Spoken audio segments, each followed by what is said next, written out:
What's up everyone? Welcome to the video. Today we're going to take a look at how to replace the engine air filter in a 2026 Nissan Sentra. This Sentra has the 2-liter 4-cylinder engine in it, and I'll put a link in the description box of this video to where you can find these replacement engine air filters in case you're in need. So we're taking a look at the engine bay. If we look off to the driver's side, we see this item right here. This is the air box. This is what houses the engine air filter. There's 2 clips that we need to undo.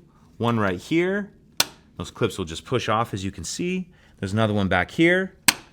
Once we get those 2 clips undone, I'm gonna grab the top of the air box and pick up on it like this. And I can reach in here and pull the filter out. Once you get your old filter out, you'll want to clean out the inside of the air box as good as you can with a shop vac and even like a rag.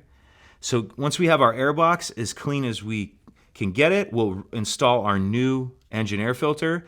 And again, I'll put a link in the description box on where you can find these replacement engine air filters.